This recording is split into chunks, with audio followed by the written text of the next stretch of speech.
Il est 8h et ravi de vous retrouver sur les antennes des médias leaders Twi TV et Watt FM. 5e et dernière convocation du tribunal de l'actualité, votre émission d'analyse de décryptage. Merci à vous qui nous faites l'amitié de suivre en streaming sur Facebook et en replay sur YouTube. Je suis Adam Scalet Ouedraogo, président de ce tribunal. Avec moi sur ce plateau, les juges au siège, Geoffroy Vaha, Bernard Bougma, bonjour et bienvenue. Bonjour président, bonjour juge Vaha, bonjour madame, monsieur. Bonjour juge Bougma, bonjour président, bonjour auditeurs et téléspectateurs. Sur la table des juges ce matin, 2 dossiers. Le premier est relatif au drame de Solan. 3 semaines après l'attaque qui a fait officiellement 132 morts, le gouvernement a livré quelques éléments de l'enquête. C'était lors du compte-rendu du Conseil des ministres. Nous allons revenir sur cette information avec le regard des juges. En deuxième partie de l'émission, nous allons toujours parler questions sécuritaires avec la prorogation par l'Assemblée nationale de l'état d'urgence de 12 mois dans 6 régions du Burkina Faso et cela à compter du 13 juillet prochain. Analyse et décryptage des juges tout à l'heure, mais ça sera après la première virgule de cette émission, les avant-propos.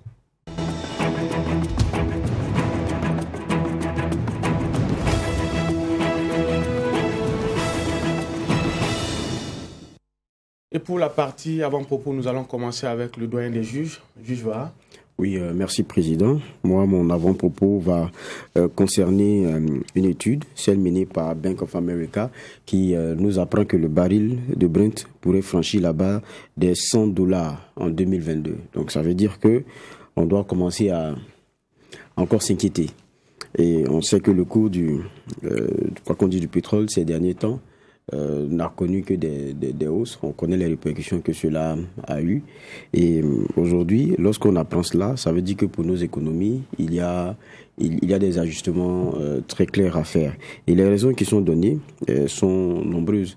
Il y a la maladie à coronavirus qui, avec le vaccin qui commence à avoir des résultats de plus en plus probants, aura comme pour corollaire premier l'ouverture de nos économies avec une fluidité des déplacements, que ce soit des personnes, des marchandises et tout.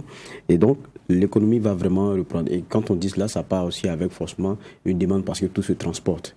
Et il y a l'autre point qui est ressorti aussi par la même étude qui explique un peu cela, c'est que ce soit chez nous, ça c'est une réalité, mais ailleurs, où les transports en commun sont fortement développés, il y a encore une forte propension à utiliser les moyens de déplacement privé. Donc, le transport en commun, lui, n'arrive plus à permettre de juguler au maximum la demande en la matière. Donc, si chacun doit se déplacer en voiture, ça veut dire très clairement que la pression devient plus grande puisqu'on demande encore plus de carburant. Et donc, c'est comme ça qu'ils expliquent un peu cela. Et puis, il y a aussi un dernier point qui a été ressorti.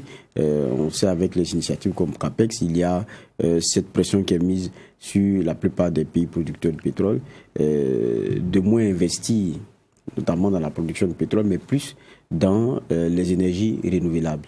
Donc, quand c'est comme ça, ça veut dire que très clairement aussi, la production elle-même va se retrouver être celle qui aura des difficultés à s'arrimer avec la demande qu'on a. On sait que l'OPEP y veille, mais lorsqu'il y a l'obligation d'utiliser du pétrole, alors qu'on oblige aussi ceux qui peuvent le produire à aller plutôt vers des énergies renouvelables en termes d'investissement, ils vont continuer de produire, peut-être dans des quantités pas forcément très intéressantes pour nous, mais ça va continuer de flamber, de grimper, et relativement à la réalité de rareté. Et donc, ça, c'est un phénomène qui est clair, c'est une répercussion qui sera vraiment claire. Donc, si on arrive en 2022 avec un prix du baril qui excède les $100, il faut dire que ça sera quand même aussi quelque chose d'historique, puisqu'on a connu ça la dernière fois qu'en 2014. Maintenant, pour revenir à notre Burkina, de combien notre prix à la pompe, là, ça va augmenter? Ça sera fort. Donc, du coup, j'ai dit, ça demande déjà pour certains États beaucoup de réajustements. C'est ce qui est intéressant lorsqu'on a ces études-là qui font des prévisions, qui donnent un certain nombre d'éléments. Ça permet à nos économies aussi de voir vers où on est en train d'aller. Merci, juge Vaha, pour ce regard sur l'actualité économique. Juge Bougma, qu'est-ce qui a retenu votre attention pour cette dernière convocation de la semaine? Ce qui a retenu mon attention, c'est 2 avant-propos. Donc, le premier, nous irons aux États-Unis, mais pas pour parler politique, mais culture et puis éducation. Donc, l'université de Princeton qui décide que le grec et le latin ne seraient plus obligatoires en lettres classiques. Donc la raison, c'est la pression du courant haut qui réduit. Donc il y a effectivement ce débat-là. Donc les uns et les autres disent que ça risque de venir effectivement en France, où l'enseignement classique ne cesse d'être fragilisé. C'est ce que dit d'ailleurs le Figaro. Et de dire d'ailleurs qu'en décembre 2020, il y avait ce spécialiste-là qui avait été invité pour parler de l'importance du latin et du grec. Et pendant que l'éminente Andrea Marcolongo est en train d'animer sa conférence, il y a un élève qui a demandé comment peut-on lire Homère alors qu'il était raciste et misogyne.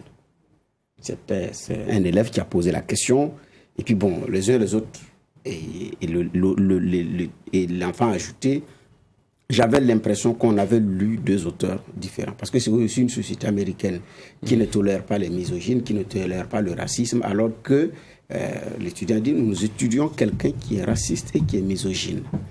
Et donc, entre effectivement son contenu littéraire, qui permet effectivement d'avoir du savoir et tout, et sa personnalité, effectivement, par rapport à une autre société américaine aujourd'hui, il y a effectivement à avoir quelque chose d'assez profond. Effectivement, aussi, en Afrique, nous étudions des auteurs qui n'ont même pas été tendres vis-à-vis de nous, Africains, très racistes, et il y en a à l'appel, maintenant qu'on continue d'étudier. Donc, en même temps, j'ai dit bien, en termes d'éducation, c'est parce que l'enfant, c'est un produit d'une société. Qu'est-ce que la société voudrait que l'enfant devienne quand il sera grand?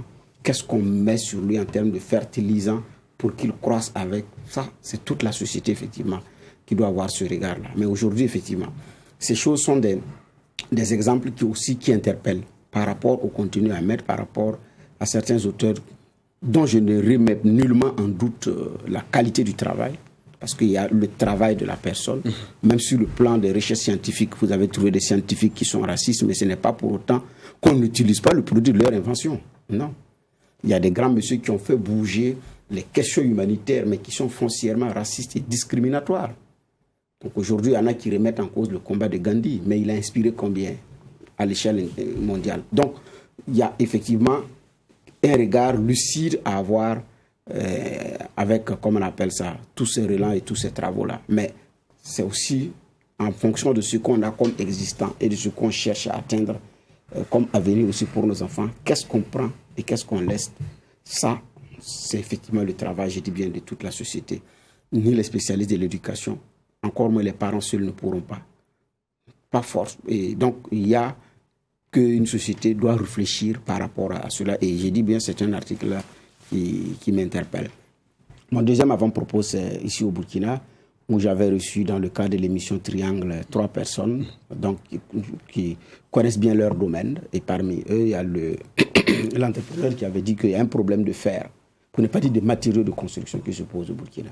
Qualité de ciment, qualité de fer, qualité de sol qui se pose, et qu'il va falloir regarder les choses de façon plus près. Donc, j'estime que vous pouvez demander un fer de 6, on vous donne un fer de 4, et tout et tout. Donc, et après, j'ai aussi lu l'article, la sortie de ce monsieur aussi qui dit avoir fait une enquête parue dans les colonnes de lefaso.net, qui part également dans le même sens que M. Doumbia, qui était sur notre plateau. Il y a aussi des sons de cloche contraires qui disent il y en a, il suffit de demander et mettre le prix. Donc, entre il y en a, il suffit de demander et mettre le prix, il n'y en a pas. Il y a effectivement un ministère qui doit rassurer, c'est le ministère du Commerce, parce que c'est eux qui regardent ces choses-là. Parce que la construction, ce n'est pas seulement les bâtiments publics, mais aussi les bâtiments privés. Vous avez les moyens de vous construire, vous cherchez des matériaux, on dit ça existe, ça n'existe pas. Donc il y a aussi cette grande question qui se pose. Alors, que dit effectivement le ministère du Commerce et la BNorm, parce qu'on a une structure qui s'occupe des questions des normes et des qualités au niveau du Burkina Faso. Donc, j'ai dit bien, il y a un ministère qui est interpellé et qui doit aussi, comme on appelle ça, communiquer là-dessus. Je vois que sur la question des prix, ça a été aussi évoqué parce qu'il y a une augmentation anormale des prix. Le ministère promet de renforcer le dispositif de contrôle pour effectivement rassurer, parce que nous sommes plusieurs fois interpellés sur l'augmentation anormale de certains produits de grande consommation. Donc le ministère promet de venir là-dessus, mais en même temps sur les matériaux de construction, il y a aussi un regard à avoir. Merci, messieurs les juges. Merci aussi à l'équipe de réalisation de cette émission, le tribunal de l'actualité. Alors pour cette convocation, je l'ai dit, nous avons 2 sujets sur la table des juges. Le premier, il est relatif à l'attaque de Solan. Effectivement, après le Conseil des ministres du 23 juin dernier, on en sait un peu plus sur ce qui s'est passé dans cette localité-là. On se rappelle que l'attaque avait fait officiellement 132 morts. On retient également de la déclaration du ministre porte-parole du gouvernement que les assaillants de l'attaque de Solan avaient entre 12 et 14 ans. Il rappelle également que des femmes ont également participé au carnage en indiquant des concessions. Voilà un peu ce qu'on sait de ce qui s'est passé à Solan. On ajoute également, et ce qui est plus important, que l'attaque, en tout cas, a été perpétrée par le groupe Moujahid Al-Qaïda. J'y arrive. Alors, voici un peu un certain nombre d'éléments qui ont été donnés par le ministre porte-parole du gouvernement, qui nous permet d'avancer sur ce dossier-là et certainement nous préparer pour la riposte. Déjà, juge Bougma, qu'est-ce que vous retenez justement après ces éléments qui ont été donnés par le ministre Tamboura? Ce qui a été donné confirme, ou du moins renforce, l'idée de certains qui disent que parmi les combattants, il y a des jeunes enfants. Ça, on en avait entendu parler à plusieurs reprises. Mais ce qui avait été donné par certains éléments de la sécurité, c'est que c'était beaucoup plus, ces enfants étaient utilisés beaucoup plus comme complices, comme indiques, ou comme informateurs des positions de l'armée en fonction de là où ils sont. Ça avait été dit. Et ils utilisaient des moyens qui étaient mis à leur disposition, où il suffisait seulement de dire ils viennent de passer, ils vont ici. Ces choses-là, on les avait effectivement entendues. Des complicités féminines, on en avait entendu par rapport à, mais c'est sur la question de vente des produits, qui leur vendaient certains produits de consommation courante et tout. Ces choses également, j'ai dit bien, on les avait entendues. Mais là, il y a un pas de franchi parce que cette fois-ci, c'est des enfants enrôlés comme combattants. Donc, c'est ce que je retiens. Enrôlés comme combattants, avec effectivement cette complicité féminine qui indique. Donc, l'auto-révélation, c'est ceux qui ont perpétré l'attaque. Parce que le groupe islamique pour le soutien à l'islam et aux musulmans d'ailleurs était sorti d'ailleurs pour dénoncer l'attaque et dire que cela ne rentre pas dans le cadre de ses objectifs et que ce n'est pas l'islam, ce n'est pas le musulman qui doit défendre la femme, les enfants, en un mot, les personnes opprimées. Donc, j'avais fendu une sortie où il dénonçait l'attaque et la façon dont l'attaque a été perpétrée. Sauf que là, c'est un groupe qui se réclame proche de cette structure qui est effectivement pointée du doigt, donc qui revendique. Donc je pense que c'est aussi cette nouveauté-là. Donc un groupe qui se réclame proche et un groupe également qui dit « nous ne sommes pas associés ». Donc j'ai dit, ce sont autant d'informations qui sont nouvelles, mais qui méritent qu'on regarde avec suffisamment de prudence et avec suffisamment de recul. Mais si on les prend au premier degré, on risque effectivement de se tromper. Et c'est ce que je retiens de façon résumée de cette sortie du ministre Communication, porte-parole du gouvernement. Alors, juge, c'est vrai que c'est des éléments qui nous montrent clairement qu'on se retrouve face à un nouveau mode opératoire, une nouvelle façon de faire. On a des noms, on a un peu des éléments sur ce qui s'est passé à Solan. Pour beaucoup, c'est déjà un grand pas, parce que très souvent, on reproche au gouvernement de ne pas communiquer sur les éléments des enquêtes concernant des attaques perpétrées sur le sol burkinabé. Oui, c'est vrai qu'il y a cette critique-là qui demeure. Et je pense qu'on en a assez fait le débat ici, et qui est aussi à ses conséquences, parce que le mode de communication choisi a aussi ses conséquences. Maintenant, pour revenir peut-être dans le dur sur ce qui nous a été servi lors du point de presse du gouvernement, oui, c'est bien qu'on sache que c'était des gamins entre 12-14 ans, comme il dit, et qu'il y aurait eu même ces femmes-là qui indiquaient certaines concessions et tout. Mais je crois aussi que ce que beaucoup attendaient, c'est de savoir, et je le répète encore, quelles sont les responsabilités depuis. Solan, il y avait des militaires qui n'étaient pas loin. Qu'est-ce qui s'est passé? Je crois que c'est des questions qui demeurent au travers de la gorge de beaucoup. Ça veut dire que si demain, on a une attaque à une dizaine de kilomètres de présence militaire, on risque encore de ne pas avoir d'intervention. Je crois que c'est là où se situe tout le questionnement aujourd'hui.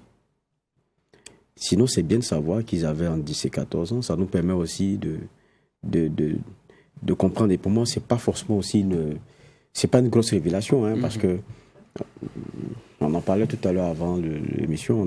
On a vu le Kogluego arrêter des gamins. C'est vraiment un gamin qui était un indique pour eux et qui était un informateur et qui avait le tracé de leur, on va dire, de leur évolution, et puis qui confirmait les cibles et tout.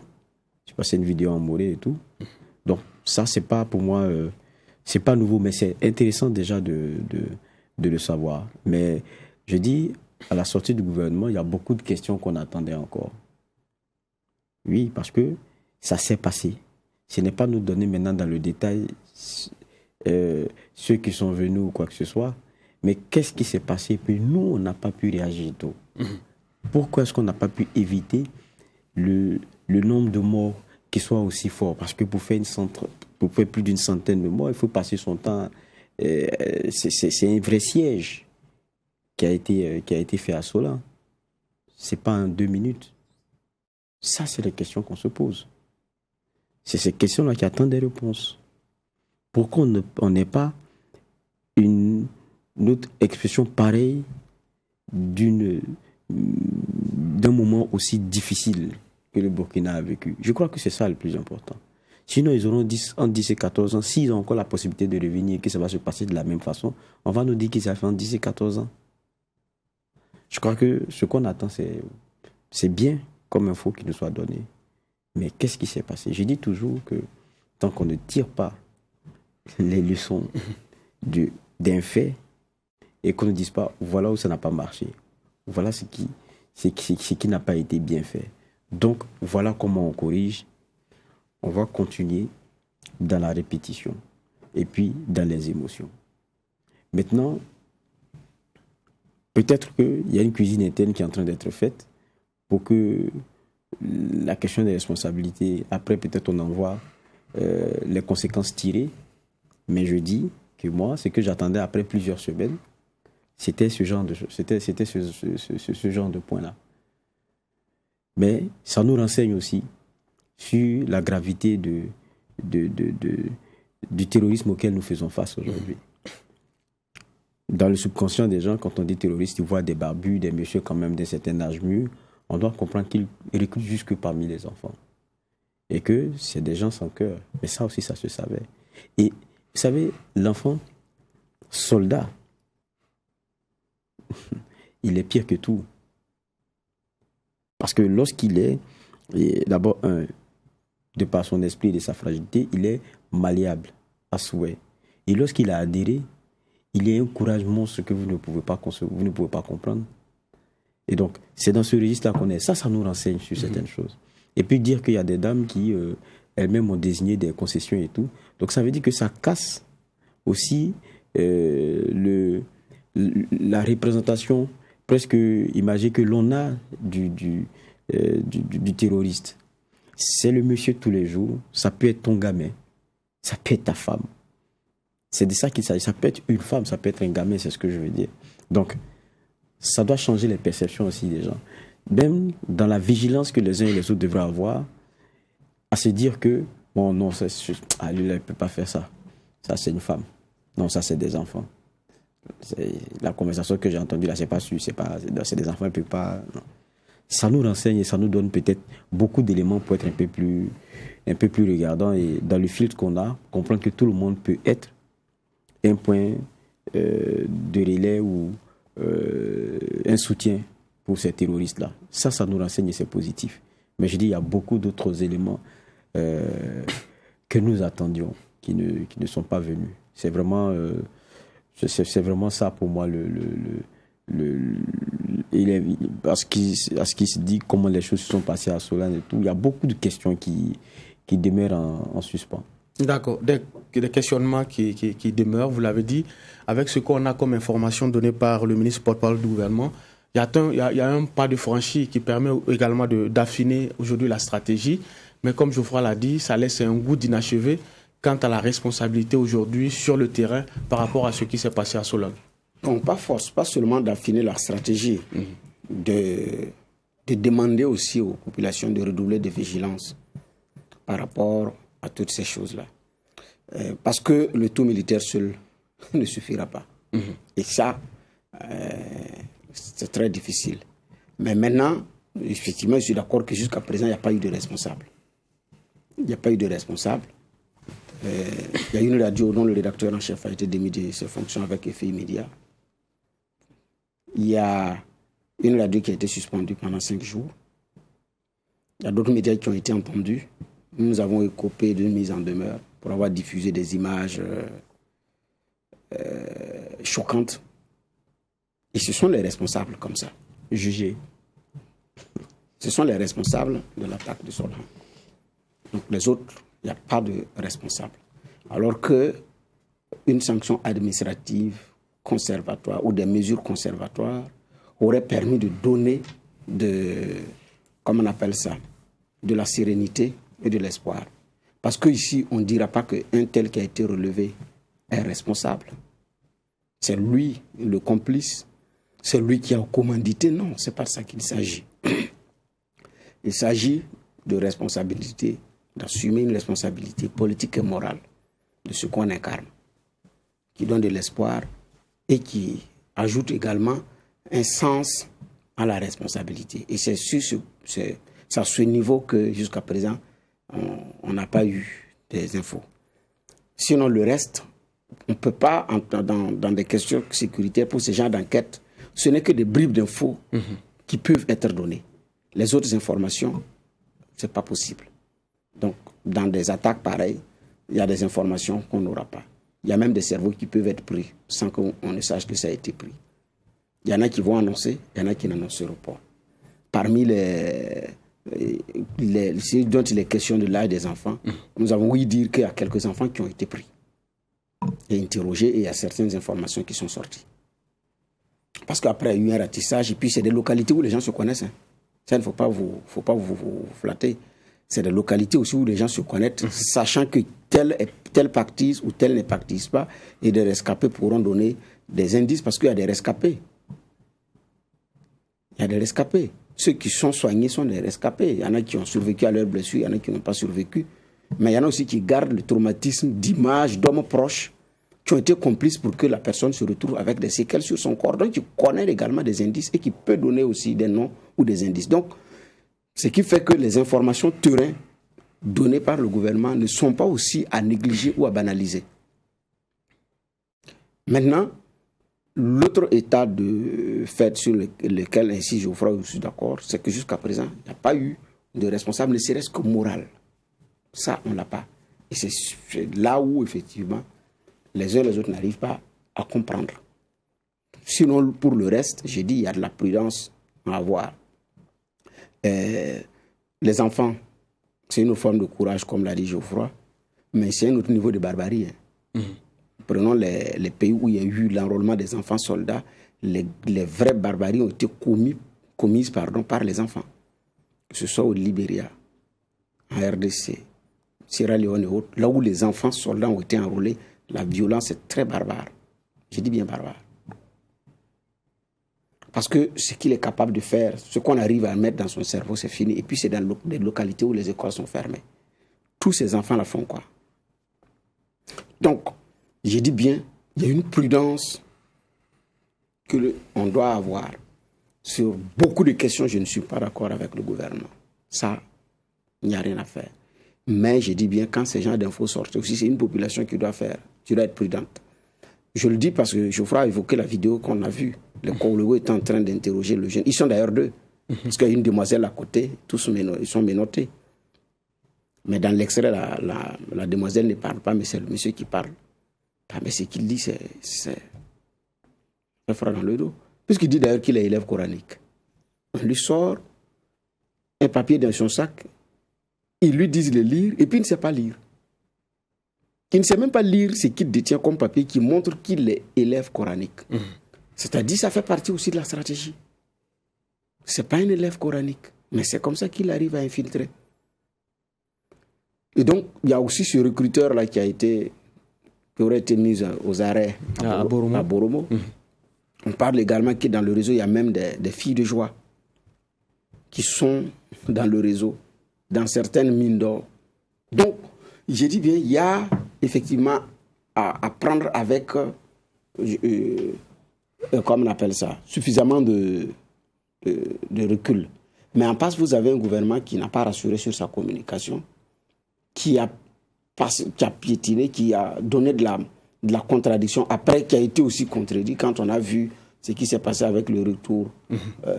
Oui ou non, ils ne sont pas venus, ils sont venus.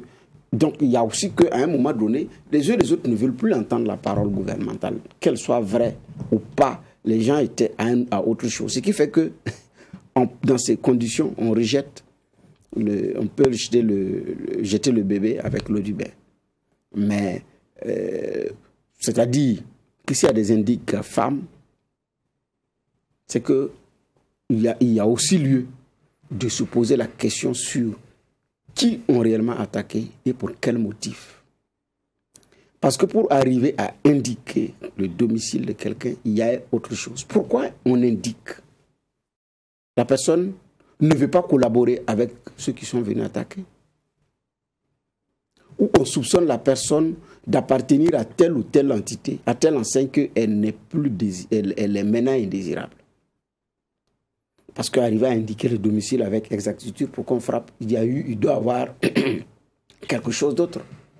Donc tout porte à croire que ce n'est pas tout le village qui a été attaqué, mais il y a des cibles qui ont été exécutées. Et pourquoi? Donc, par rapport aux indications, là aussi, ça doit permettre d'interroger et de regarder et de se poser les questions de savoir pourquoi est-ce qu'on indique expressement. Alors que quand on entendait les premières infos, c'est comme s'ils sont arrivés, ils ont tiré sur tout ce qui bouge, sur leur passage, commettre des dégâts, de la violence, et puis créer la psychose, et puis repartir. Mais on a l'impression aussi que certains ont été ciblés. Et pourquoi? Donc, il y a aussi ces questions-là à poser. Mais en même temps, c'est une zone aurifère. Les premiers moments, j'avais dit que c'était une zone qui était exploitée par Sonica, qui a été vandalisée après l'insurrection populaire. Donc, il y a cette mine-là, qui est aussi là, qui est bien stratégique. Donc, dont le contrôle également permet à certains d'assurer une manne financière conséquente pour continuer de poursuivre. Donc, entre une population fâchée, déçue, un gouvernement qui n'est pas arrivé à donner une communication à la hauteur des enjeux et qui fait ce genre de révélations, et naturellement, comme on est irrité, on est dans l'émotion, on n'arrive pas à interroger avec recul. Mais j'ai dit, il y a effectivement du recul à avoir. Parce que le phénomène, c'est parce que nous sommes dans le contexte terrorisme. Le phénomène des enfants soldats, de par le monde, il y en a eu beaucoup. Mais j'ai dit, ici, il y a aussi des responsabilités à situer. J'ai dit bien, il y a des responsabilités à situer parce que nous sommes en train de franchir d'autres étapes. Et aujourd'hui, pour terminer, c'est difficile de dire X ou X propos sans être taxé d'appartenir à l'un ou à l'autre camp. Et c'est ça encore qui est plus dangereux. Même quand vous êtes de bonne foi, à un moment donné, vous prenez une position pour si, avec des éléments de preuve, rapidement, vous faites la communication sans le vouloir ou sans le savoir d'un des camps. Et c'est ça aussi la manipulation dans cette affaire-là. Parce que, à force de taper sur un État, sur un gouvernement, vous contribuez à l'affaiblir, alors que vous avez des arguments et du ressenti à leur dire. En ce moment, vous faites le lit de l'autre camp. À force aussi de faire ci, donc, ce qui fait que nous sommes dans une situation où c'est très, très, très, très compliqué. Et ceux qui nous gouvernent ont la responsabilité de faire en sorte que les rangs des déçus ne grossissent pas. Parce que de leur bonne foi, ils seront fâchés, mais cette colère et cet énervement sera également capté, canalisé et exploité par l'autre. Et c'est là où le gouvernement doit rassurer, parce que ça c'est un élément, de mon point de vue, qui est aussi très, très, très, très importants. Vous avez parlé de communication, effectivement, lors de cette sortie-là. Peut-être une précision? Oui, ici, sur le chapitre des enfants de 12 à 14 ans, je crois aussi que ce qui est intéressant dedans, c'est ce que j'ai dit, ça peut changer les perceptions. Imaginez qu'après cela, on vient nous présenter des individus de 13 ans, 12 ans qui ont été arrêtés et que c'est eux qui auraient massacré ceux de Solane. Sans qu'il y ait eu cette communication autour, que des témoignages nous aient permis d'avoir des éléments. Beaucoup diront, voilà, ils sont allés arrêter des enfants.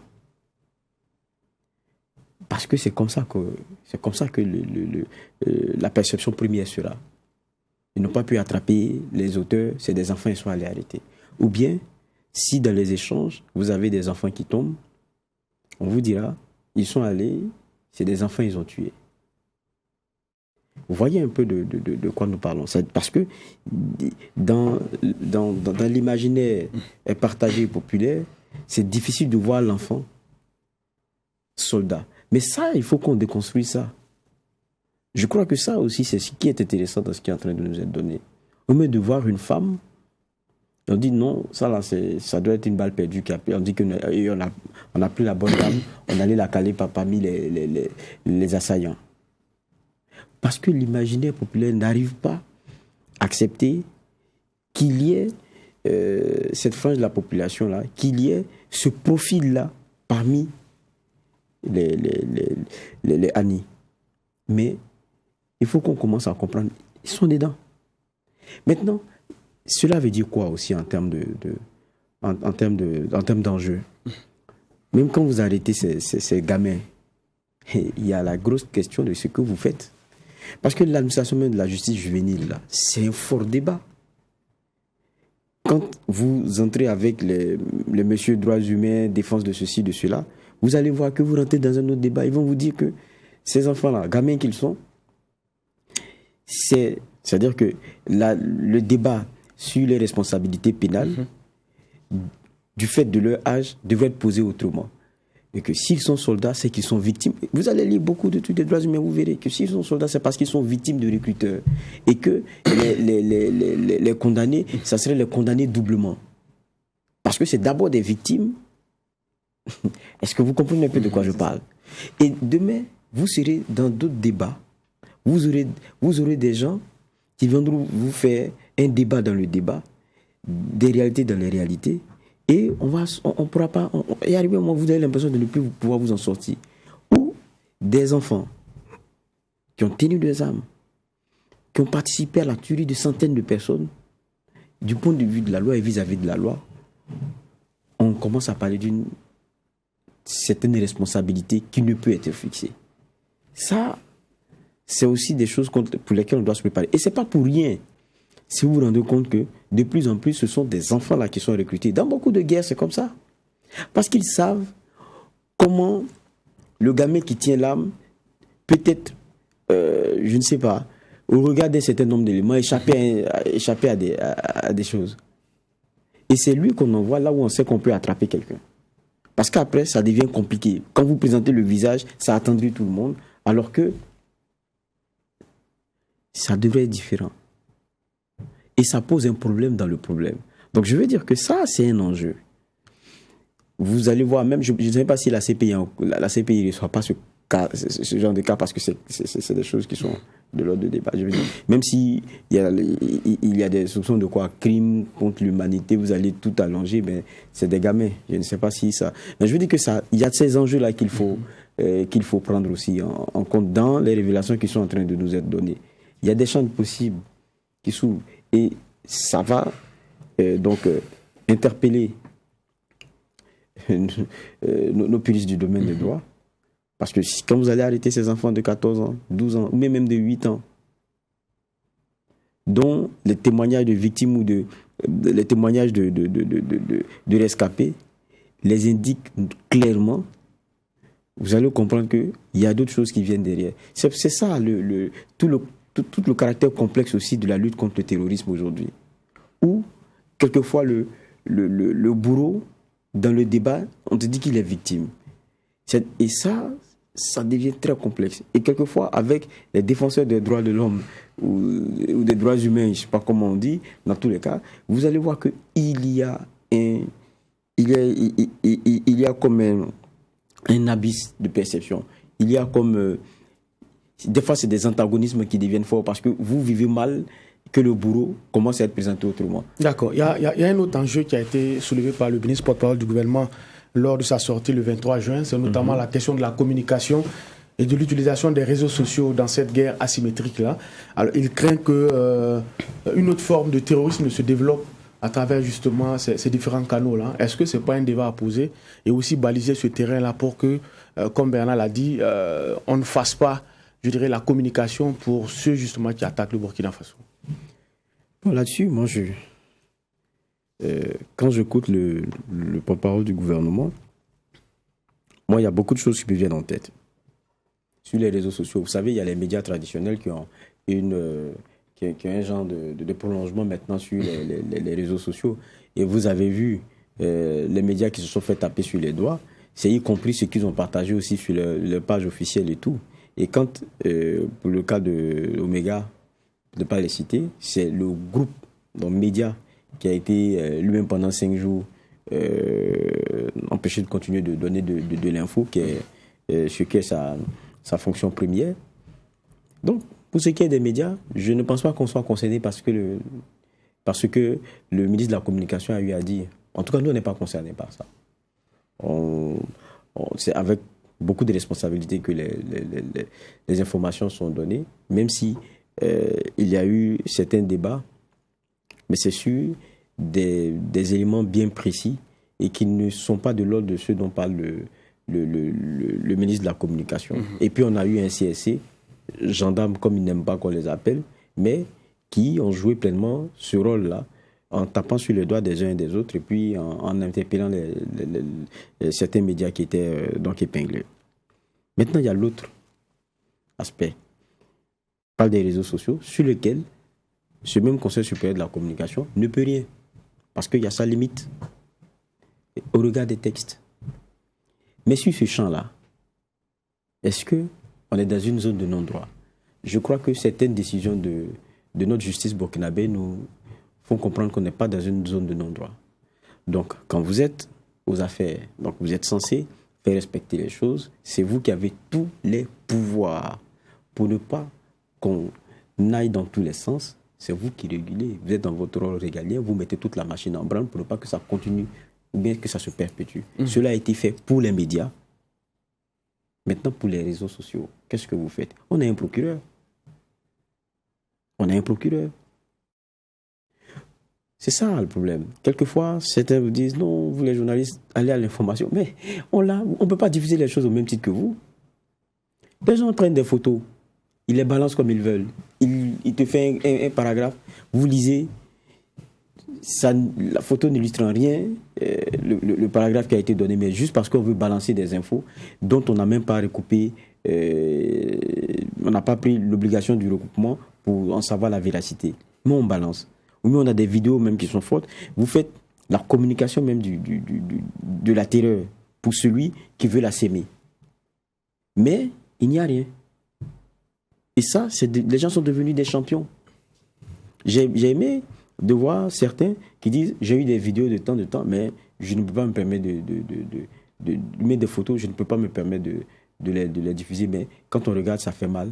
Mais on cherche encore à comprendre. Mais ça, on ne peut pas diffuser parce qu'on sait que clairement, ça, c'est pas bien.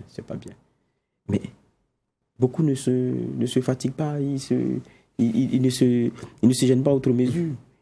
Quelquefois même, c'est du montage grossier et faux. Mais c'est donné. Et si on laisse faire, c'est pas venir devant tu dis que non, oui, sur les réseaux sociaux, voilà ceci, voilà cela. Mais qu'est-ce qu'on fait? Je crois que c'est ça le problème. On a un procureur qui, pour moi aussi, devrait, sur ce chapitre-là, faire ce qu'il faut. D'accord. Juge Bourgman, votre regard là-dessus, pour beaucoup, c'est à l'autorité de s'assumer. Tout à fait. Moi, je ne sais pas, personnellement, comme l'a dit, je ne me sens pas concerné. Il y a des erreurs, quelques erreurs commises souvent par les médias sur les réseaux sociaux. Ça peut arriver. Et même avant les réseaux sociaux, les médias commettaient des erreurs à l'antenne. Il y a parfois des fausses informations ou bien des informations mal recoupées qui passent dans les journaux télévisés, parlés ou dans la presse écrite. Donc, ces erreurs-là, qui sont inhérentes à un boulot, à un métier, il y en a. Donc, ça veut dire qu'on n'est pas à 100% sans faute. Donc, on n'est pas aussi 100% responsable. Ça, je suis désolé. Donc, c'est des erreurs qui sont avec un métier depuis des lustres. Il y a eu des cas où, effectivement, des médias ont tué des gens qui n'étaient pas morts. Tout récemment, le bug à RFI. On se rappelle que Abdoulaye Wade a été annoncé pour mort. Non, ils ont annoncé son décès avec, rappelé d'ailleurs son parcours. Son parcours. Voilà. Donc, mais maintenant, quand le ministre parle des réseaux sociaux, ce n'est pas seulement aux médias. Mais là, venant du ministre porte-parole du gouvernement, qui est le ministre de la Communication, collaborateur immédiat avec les médias, les gens voient rapidement les médias. Alors que non. Ça, je dis non. Il y a effectivement les autres qui sont sur les réseaux sociaux, qui commettent des erreurs. Et il y a un procureur qui est là, je dis bien, qui regarde. Combien qui ont véhiculé ces infos depuis le début des attaques ont été épinglés sur ces questions. Ce qui avait été mis à l'index, c'est le dispositif légal. Mais le code pénal a été révisé dans la controverse. C'est vrai qu'il y a eu beaucoup de bruit. Mais là, à chaque attaque, il y a ces fausses informations. Mais ceux qui sont épinglés réellement, ce sont les médias. Mais les diffuseurs de fausses informations sur leur profil, vous dites quoi? Et parfois, ce n'est pas des profils, faux profils comme on les appelle. Hein. C'est des vrais profils. La personne est connue. Elle annonce. Elle récolte les partages, les commentaires, les j'aime. Et puis, vous vous rendez compte après que c'est faux. Et puis, il n'y a rien. Si c'est un média, le CSC l'entend, oui. Mais pour ce genre de cas, c'est le procureur qui doit s'en charger. Celle qui est aujourd'hui ministre de la Justice était secrétaire permanente du Conseil supérieur de la magistrature, s'il vous plaît. Je crois quand même que, c'est vrai, il y a la séparation des pouvoirs, mais est-ce qu'il n'y a pas des passerelles de collaboration pour dire qui de droit également d'avoir un regard sur ces choses-là? Quand la vidéo a circulé où les gens marchaient en masse, avec des commentaires que c'est ceux de Sébaï qui sont en train de... C'est Sébaï qui est en train d'être... Des localités de Sébaï qui sont en train d'être vidées de leur population. Je n'ai même pas fini la vidéo avant. Et quand j'ai commencé à lire la vidéo, quelques secondes après, j'ai arrêté. J'ai dit c'est faux. J'ai dit c'est faux. Le premier indice, c'était le paysage. Puisqu'il faut regarder, pas avec un premier degré, non. Il y a toutes ces choses-là à regarder. L'attitude des marcheurs, est-ce qu'ils se parlent, comment ils font, le paysage, il est comment. Moi, j'ai regardé le paysage. J'ai dit non, moi, je doute que, même si c'est un mouvement de population qui fuit, ce n'est pas là-bas.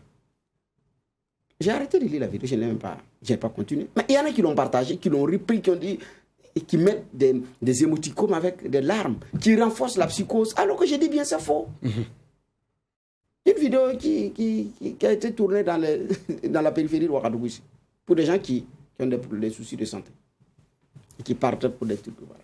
Parce que derrière, vous avez des vendeuses de fruits qui suivent. Donc, mais qu'est-ce qui a été dit, qu'est-ce qui a été fait? Ne serait-ce que pour la justice de sortir, dire attention et tout, rien. Quand il a eu les bastonnades pour coronavirus, le procureur est sorti. Quand le ministre, porte-parole en son temps, Rémi Denguinou, est sorti pour dire qu'il est solidaire avec l'action des choses, comment on appelle ça, des forces de défense et de sécurité. Mais il s'est trouvé un juge pour rappeler qu'ils peuvent répondre de cela. Ça, c'est des bastonnades.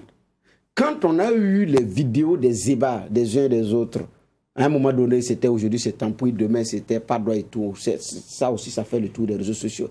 Mais le procureur est également sorti pour rappeler. C'est des images obscènes, c'est ceci, oui. Mais pour la question de la communication terroriste, pourquoi est-ce que le procureur ne rappelle pas lui-même au Burkinabé que c'est puni?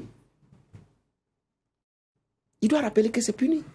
Ce n'est pas le boulot du CSC, qui a déjà des mailles à partir avec les médias. Non, ce n'est pas son boulot. C'est un procureur qui doit dire. Ne serait-ce que rappeler de façon formelle que publier ou relayer des fausses informations, vous êtes punissable, complice, tout. Ne serait-ce que pour rappeler ça.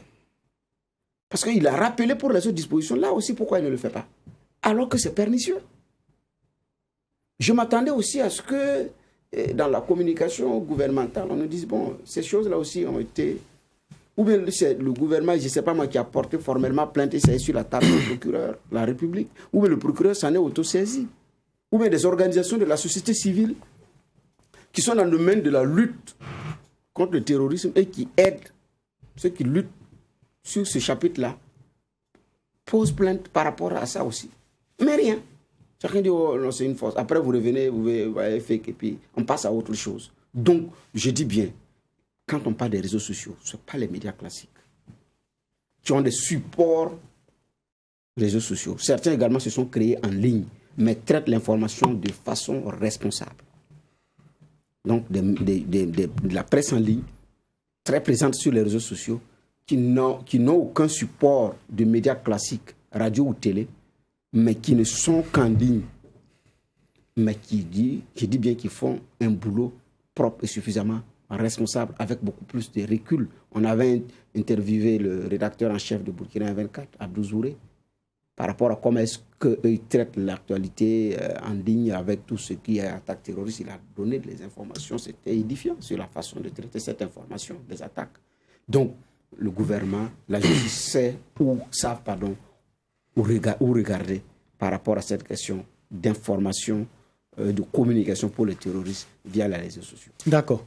Oui, peut-être ajouter quelque chose? Oui, mais là-dessus, c'est vrai qu'on a parlé du gendarme des médias, on a parlé aussi du procureur qui, sur ce chapitre-là, où le ministre de la Communication interpelle, devrait aussi lui faire ce qu'il y a à faire. Nous ne nous sentons pas concernés, mais il y a aussi une réalité. C'est vrai que Jean-Baptiste, économiste, disait, pour ce qui est de l'économie pure et dure, parce que lui, c'est sur la question de la loi des débouchés, il disait que l'offre crée sa propre demande. Mais en communication, c'est plutôt la demande qui crée sa propre offre. Ça veut dire quoi? Lorsque surviennent des événements desquels beaucoup est attendu en termes d'information, sachez que si vous vous taisez, vous qui êtes la première source fiable, parce que l'État, donc, seul peut-être avoir accès à certains lieux et tout. Tant que vous allez être dans un mutisme fort pendant une période, il y aura une offre communicationnelle qui va se développer. Maintenant, elle devient difficile aussi à canaliser parce qu'on sait même plus, on n'arrive plus à distinguer le faux du vrai. Il y a un problème de communication. Il y a un problème de communication. Je pense que le porte-parole du gouvernement lui-même aussi a eu à le reconnaître. Nous-mêmes, médias, qui avons toute la responsabilité dans la diffusion de l'information et donc qui avons l'obligation de regarder un certain nombre d'éléments, on n'a même pas quelquefois un interlocuteur devant nous. C'est-à-dire, vous savez qui vous devrez appeler pour avoir des infos. Quand vous appelez, ok, d'accord, je vous reviens. Il ne va pas vous revenir. C'est ça la réalité. Mais tout le monde sait qu'il y a attaque. Ça fait 1 heure, 2 heures, 3 heures, 4 heures, 5 heures. Il n'y a pas un point de crise bien fait. Chacun tente, parce que les coins ne sont pas fermés. On tente d'avoir le témoignage d'un frère qu'on a là-bas, quelqu'un qui est dans la zone. Et comme ça, petit à petit, commence à se construire toute une information autour d'un élément. Et ceux qui sont au cœur de la chose ne communiquent pas. C'est ça aussi notre réalité. Et après, on vient faire à chaque fois du rattrapage. Regardez la sortie c'était CMGA. La première sortie communication, c'était quoi? C'était pour venir démentir des informations qui ont été données. Mais vous les avez depuis. Vous dites que vous prenez le temps de recouper, de bien voir et tout. Mais vous les aviez depuis. C'est ça aussi le problème. Ne pensez pas que parce que vous ne communiquez pas, donc les gens ils attendent et puis ils regardent. Non, les gens trouvent les moyens d'en savoir. Et ça, c'est avec les risques qu'il y a. Tant qu'on ne corrige pas cette communication-là, on aura ces effets pervers-là où on est obligé maintenant, dans notre communication, parce qu'on n'était pas au départ, à venir maintenant corriger ce qu'il y a sur le terrain. Et là encore, en la matière, c'est difficile de rattraper un certain nombre d'éléments. Et je pense que notre communication de crise doit être encore travaillée. Ça, c'est une réalité. Taper sur des gens, c'est bien, mais il faudrait aussi que vous jouiez votre rôle. Et ça, je pense que c'est important de le rappeler. Alors, Juge Bouma, est-ce qu'il n'y a pas un travail à faire sur le terrain de l'éducation aux médias, notamment concernant les réseaux sociaux, pour que justement les uns et les autres comprennent que tout ce qui est diffusé n'est pas forcément vrai? Oui, il y a un travail à faire, mais il y a d'abord une autodiscipline, une autoprudence à avoir. Je dis autoprudence parce que vous recevez une vidéo, vous recevez des images où l'on dit que c'est ceci ou cela. C'est de regarder aussi avec j'ai dit des clés de lecture. En fonction de la localité annoncée, c'est déjà de regarder le paysage. Est-ce qu'au Burkina, dans telle localité, il y a ce type de paysage? Ce sont des indices, mais bon. Mais par rapport à cette éducation aux médias, c'est aussi un gros boulot. Parce que, alors que je pense que c'est facile à faire. Il y a les médias sociaux qui sont des canaux. Il y a la presse classique. C'est aussi un canal. Mais il est impérieux de faire une éducation aux médias. Compter sur les populations pour s'autodiscipliner, s'auto-faire ceci, s'auto-faire cela. Ça va être très difficile parce que nous sommes dans l'émotionnel. Dès que la personne reçoit, d'abord elle s'en émeut et elle veut rapidement partager pour que les autres voient, pour que les autres sachent. Alors que ce n'est pas vrai. Donc, mais quand vous regardez aussi que ce n'est pas vrai, qu'est-ce que vous faites? Il y en a qui ne conservent pas. Elle a même des doutes, mais elle partage quand même. Elle ne sait même pas qu'en partageant, elle contribue à relayer la fausse information. Et c'est en ce moment qu'effectivement, je suis d'accord avec vous qu'il y a une éducation aux médias qui doit être faite. Parce qu'on est rentré dedans comme ça. Hein. Les enfants, les parents, les personnalités politiques, administratives, hiérarchie militaire, tout. Forces de défense et de sécurité, on est tous rentrés comme ça. Et au fur et à mesure, il y en a qui ont pris à connaître ce que c'est, qui le font avec recul, mais non. Mais quand le président gabonais avait été donné pour mort dans une édition spéciale bien orchestrée, mais on a des doyens de la scène politique burkinabé qui étaient des hommes de médias, mais qui sont à la retraite aujourd'hui, mais qui ont partagé l'information. Elles ont partagé, ces personnes-là, elles ont partagé l'information. Et ajoute maintenant un message, c'est fini, Bongo fils n'est plus. Après, tonton ou papy se rend compte que c'est une erreur. Mais même lui, il est tombé dans le panneau. Et alors qu'à partir de lui, beaucoup de cadres aussi ont dit, ah, si c'est lui là qui a partagé, c'est que c'est vrai. Et puis on partageait l'info. Après qui appelle, mais mon petit, il y a une information pareille, on dirait que c'est pas vrai. J'ai dit oui, j'ai regardé la vidéo, mais je sais que c'est pas vrai. Ah, mais comme votre doyen a partagé, nous on a relayé. Hein. J'ai dit, bon, le doyen s'est trompé, vous aussi vous êtes trompé. Mais c'était très bien orchestré. Donc, il y a ce recul-là aussi à avoir. Et donc, mais ça veut dire que même les réflexes de ceux qui étaient dans le métier, qui ont fait une bonne carrière dans le métier, se laissent souvent prendre. Parce que c'est aussi un domaine où il y a beaucoup de manipulation. Et il y en a qui ont une très bonne maîtrise du montage, à telle enseigne que si vous ne faites pas attention, vous tombez dans le panneau. Donc, j'ai dit, il y a du recul à avoir, mais il y a aussi à chercher, à s'informer. Voilà. Donc, moi, je pense qu'il y a un travail à faire sur l'éducation aux médias sociaux. Merci, juge Bourman. Je le disais en début d'émission, justement, toujours dans le cadre de la lutte contre le terrorisme, il y a un travail qui est fait pour renforcer le cadre juridique et le dispositif légal, justement, pour lutter contre le terrorisme. C'est en ce sens, justement, que l'Assemblée nationale a voté une loi pour proroger la durée de l'état d'urgence. L'état d'urgence qui concerne, justement, 14 provinces dans 6 régions. Il s'agit notamment du Sahel, de l'Est, le Nord, la région du Centre-Est, la boucle du Mouhoun et les hauts-bassins. Une actualité, malheureusement, qu'on ne pourra pas juger aujourd'hui compte tenu du temps. Mais ce n'est que partie remise. On te rend rendez-vous lundi pour faire le même exercice, poser un regard critique sur l'actualité. Mais en attendant, restez fidèles au programme des médias leaders, Truth TV et Watt FM.